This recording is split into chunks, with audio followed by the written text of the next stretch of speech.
Hey guys, let me show you how to make easy vegan chocolate pie. This is my favorite vegan pie recipe because it's got chocolate to it, which I'm definitely biased about. It's got a silky mousse-like texture to it while being healthy and sugar-free at the same time. So let's make this pie. Start by taking some coconut flour and coconut oil in a bowl.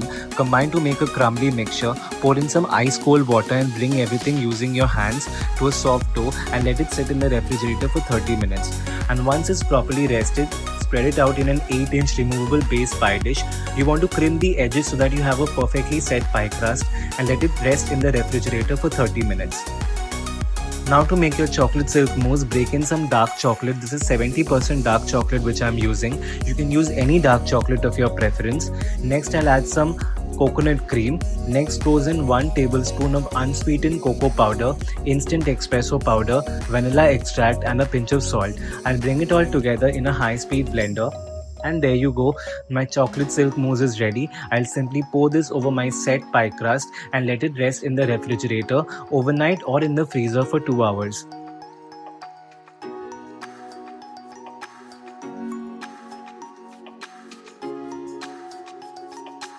And there you go, you can see how easy this was. Follow Recipe Magik for more such easy, healthy vegan dessert recipes which take barely any minimal effort and reduces the cooking time to half than all other content creators which are creating such long and elaborate videos which are so difficult to catch up with. Simply top with some toasted coconut flakes, cut it into slices and enjoy. This is going to be your new favorite vegan dessert recipe because it's got all your pantry staple ingredients, got no fancy ingredients and so easy to make at the same time. Serve this with a dollop of your favorite vegan ice cream and trust me, even kids are gonna die for this healthy and easy dessert. Thanks a lot for watching this recipe. Please subscribe to my channel, find the full recipe and the macros in the description box and have a great day.